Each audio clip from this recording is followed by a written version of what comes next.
हरे कृष्णा। भैया दूज पर्व कार्तिक मास के शुक्ल पक्ष की द्वितीय तिथि को मनाया जाता है। इस दिन बहनें रोली एवं अक्षत से अपने भाई का तिलक कर उसके उज्जवल भविष्य के लिए आशीष देती है। भैया दूज की पौराणिक कथा इस प्रकार है। सूर्य की पत्नी संज्ञा से 2 संतानें थी, पुत्र यमराज तथा पुत्री यमुना। संज्ञा सूर्य का तेज सहन न कर पाने के कारण अपनी छाया मूर्ति का निर्माण कर उन्हें ही अपने पुत्र पुत्री को सौंपकर वहां से चली गई। छाया को यम और यमुना से अत्यधिक लगाव तो नहीं था, किंतु यमुना अपने भाई यमराज से बड़ा स्नेह करती थी।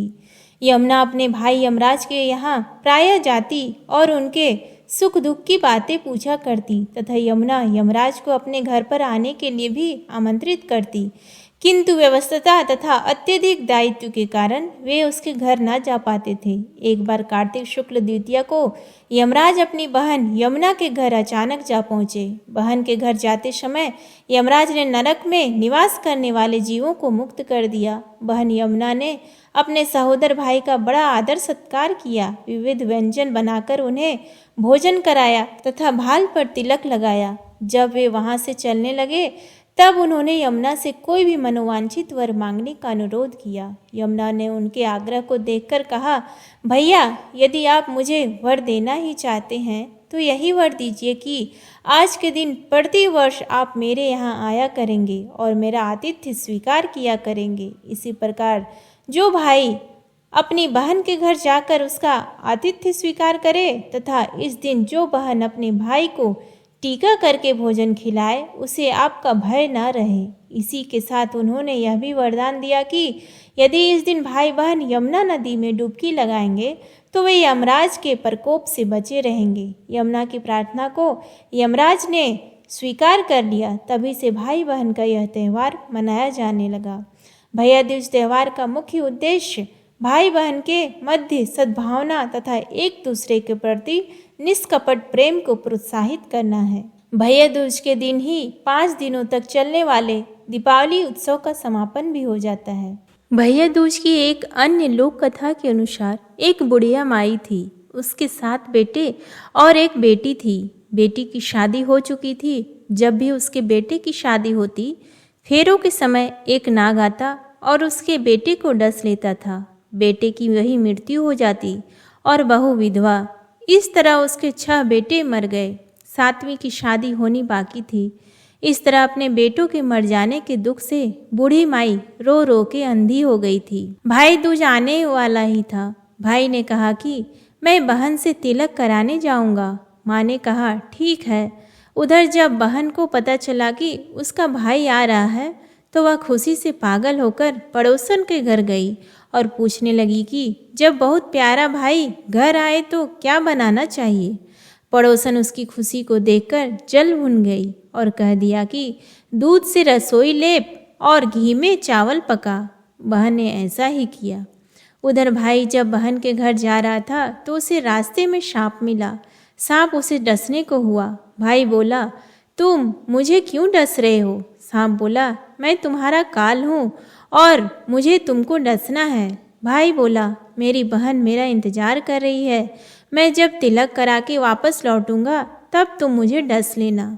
सांप ने कहा, भला आज तक कोई अपनी मौत के लिए लौट के आया है जो तुम आओगे? भाई ने कहा, अगर तुझे यकीन नहीं है तो तू मेरे झोले में बैठ जा। जब मैं अपनी बहन के घर से तिलक करके लौटूंगा तो तू मुझे डस लेना। सांप ने ऐसा ही किया। भाई बहन के घर पहुंच गया। दोनों बड़े खुश हुए। भाई बोला, बहन जल्दी से खाना दे, बड़ी भूख लगी है। बहन क्या करे, ना तो दूध की रसोई सूखे ना ही घी में चावल पके। भाई ने पूछा, बहन इतनी देर से क्या बना रही हो? तू क्या पका रही है? तब बहन ने बताया कि ऐसे ऐसे किया है। भाई बोला, पगली कहीं की, कहीं घी में चावल पके हैं या दूध से कोई रसोई लीपे हैं? गोबर से रसोई लीप, दूध में चावल पका। बहन ने ऐसा ही किया। खाना खा के भाई को बहुत जोर की नींद आने लगी। इतने में बहन के बच्चे आ गए और बोले, मामा मामा हमारे लिए क्या लाए हो? भाई बोला, मैं तो कुछ नहीं लाया। बच्चों ने वह झोला ले लिया जिसमें सांप था। जैसे ही उसे खोला उसमें से हीरे का हार निकला। बहन ने कहा, भैया तूने बताया नहीं कि तू मेरे लिए इतना सुंदर हार लाए हो। भाई बोला, बहना तुझे पसंद है तो तू ले ले, मुझे हार का क्या करना। अगले दिन भाई बोला, अब मुझे जाना है, मेरे लिए खाना रख दे। बहन ने उसके लिए लड्डू बना के एक डब्बे में रख दे दिए। भाई कुछ दूर जाकर थक कर एक पेड़ के नीचे सो गया। उधर बहन के बच्चों को जब तेज भूख लगी तो माँ से कहने लगा कि खाना दे दो। माँ ने कहा, खाना अभी बनने में देर है। तो बच्चे बोले कि मामा को जो रखा है वही दे दो। तो वह बोली कि लड्डू बनाने के लिए बाजरा पिसा था, वही बचा पड़ा है चक्की में, जाकर खा लो। बच्चों ने देखा कि चक्की में तो सांप की हड्डियां पड़ी है। यही बात माँ को आकर बताई तो वह बावड़ी सी हो गई। भाई के पीछे भागी, रास्ते भर लोगों से पूछती कि किसी ने मेरा गैल बाटोई देखा, किसी ने मेरा बावड़ा सा भाई देखा। तब एक ने बताया कि कोई लेटा तो है पेड़ के नीचे, देख ले, वही तो नहीं। भागी भागी पेड़ के नीचे पहुंची, अपने भाई को नींद से उठाया। भैया भैया, कहीं तूने मेरे लड्डू तो नहीं खाए? भाई बोला, ये ले तेरे लड्डू, नहीं खाए मैंने, ले दे के तूने लड्डू ही तो दिए थे, उसके भी पीछे भागी आ रही हो। बहन बोली, नहीं भाई, तू झूठ बोल रहा है, जरूर तूने खाया है, अब तो मैं तेरे साथ चलूँगी। भाई बोला, तू ना मान रही है तो चल फिर। चलते चलते बहन को प्यास लगती है, वह भाई को कहती है कि मुझे पानी पीना है।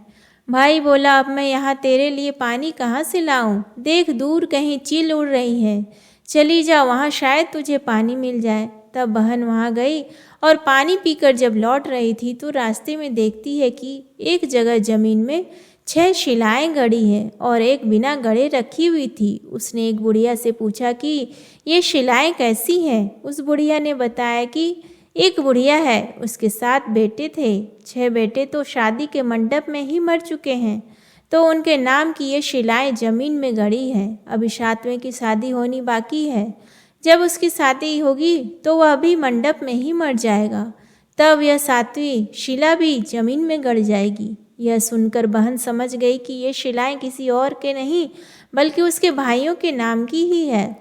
उसने उस बुढ़िया से अपने 7वें भाई को बचाने का उपाय पूछा। बुढ़िया ने उसे बतला दिया कि वह अपने 7वें भाई को कैसे बचा सकती है। सब जानकर वह वहाँ से अपने बाल खुले करके पागलों की तरह अपने भाई की गालियाँ देती हुई चली। भाई के पास आकर बोलने लगी, तू तो जलेगा, कुटेगा, मरेगा। भाई उसके ऐसे व्यवहार को देखकर चौंक गया, पर उसे कुछ समझ नहीं आया। इसी तरह दोनों भाई बहन माँ के घर पहुँच गए। थोड़े समय के बाद भाई के लिए सगाई आने लगी, उसकी शादी तय हो गई। जब भाई को सहरा पहनाने लगे तो वह बोली, इसको क्यों सहरा बांधेगा, सहरा तो मैं पहनूंगी, ये तो जलेगा मरेगा। सब लोगों ने परेशान होकर सहरा बहन को दे दिया। बहन ने देखा उसमें कलंगी की जगह सांप का बच्चा था। बहन ने उसे निकाल के फेंक दिया। अब जब भाई घोड़े चढ़ने लगा तो बहन फिर बोली, ये घोड़ी पर क्यों चढ़ेगा, घोड़ी पर तो मैं बैठूंगी, ये तो जलेगा मरेगा, इसकी लाश को चील कौवे खाएंगे। सब लोग बहुत परेशान, सब ने उसे घोड़ी पर भी चढ़ने दिया। अब जब बारात चलने की हुई तब बहन बोली, ये क्यों दरवाजे से निकलेगा, ये तो पीछे के रास्ते से जाएगा, दरवाजे से तो मैं निकलूंगी। जब वह दरवाजे के नीचे से जा रही थी तो दरवाज़ा अचानक गिरने लगा। बहन ने एक ईंट उठाकर अपनी चुनरी में रख ली, दरवाज़ा वहीं की वहीं रुक गया। सब लोगों को बड़ा अचंभा हुआ। रास्ते में एक जगह बारात रुकी तो भाई को पीपल के पेड़ के नीचे खड़ा कर दिया। बहन कहने लगी, क्यों छाँव में खड़ा होगा, ये तो धूप में खड़ा होगा, छाँव में तो मैं खड़ी होंगी। जैसे ही वह पेड़ के नीचे खड़ी हुई, पेड़ गिरने लगा। बहन ने एक पत्ता तोड़कर अपनी चुनरी में रख लिया, पेड़ वहीं की वहीं रुक गया। अब तो सबको विश्वास हो गया कि ये बावली कोई जादू टोना सीख कर आई है, जो बार बार अपने भाई की रक्षा कर रही है। ऐसे करते करते फेरों का समय आ गया। जब दुल्हन आई तो उसने दुल्हन के कान में कहा, अब तक तो मैंने तेरे पति को बचा लिया, अब तू ही अपने पति को और साथ ही अपने मरे हुए जेठों को बचा सकती है। फेरों के समय एक नाग आया, वो जैसे ही दूल्हे को डसने को हुआ दुल्हन ने उसे एक लोटे में भर के ऊपर से प्लेट से बंद कर दिया। थोड़ी देर बाद नागिन लहर लहर करती आई। दुल्हन से बोली, तू मेरा पति छोड़। दुल्हन बोली, पहले तू मेरा पति छोड़। नागिन ने कहा, ठीक है, मैंने तेरा पति छोड़ा। दुल्हन, ऐसे नहीं, पहले 3 बार बोल। नागिन ने 3 बार बोला, फिर बोली कि अब मेरे पति को छोड़। दुल्हन बोली, एक मेरे पति से क्या होगा? हंसने बोलने के लिए जेठ भी तो होना चाहिए, एक जेठ भी छोड़। नागिन ने जेठ के भी प्राण छोड़ दिए। फिर दुल्हन ने कहा, एक जेठ से लड़ाई हो जाएगी, एक और जेठ वो विदेश चला जाएगा, तो तीसरा जेठ भी छोड़। इस तरह एक एक करके दुल्हन ने अपने 6 जेठ जीवित करा लिए। उधर रो रो के बुढ़िया का बुरा हाल था कि अब तो मेरा 7वां बेटा भी बाकी बेटों की तरह मर जाएगा। गांव वालों ने उसे बताया कि उसके 7 बेटा और बहुएं आ रही है। तो बुढ़िया बोली, अगर यह बात सच तो मेरी आंखों की रोशनी वापस आ जाए और मेरे सीने से दूध की धार बहने लगे। ऐसा ही हुआ। अपने सारे बहू बेटों को देखकर वह बहुत खुश हुई। बोली, यह सब तो मेरी बावली का किया है। कहाँ है मेरी बेटी? सब बहन को ढूंढने लगे। देखा तो वह भूसे की कोठरी में सो रही थी। जब उसे पता चला कि उसका भाई सही सलामत है तो वह अपने घर को चली। उसके पीछे पीछे सारी लक्ष्मी भी जाने लगी। बुढ़िया ने कहा, बेटी मुझे पीछे मुड़ के देख, तू सारी लक्ष्मी ले जाएगी तो तेरे भाई भाभी क्या खाएंगे? तब बहन ने पीछे मुड़ के देखा और कहा, जो माँ ने अपने हाथों से दिया वह मेरे साथ चल, बाद बाकी का भाई भाभी के पास रहे। इस तरह एक बहन ने अपने भाई की रक्षा की। धन्यवाद।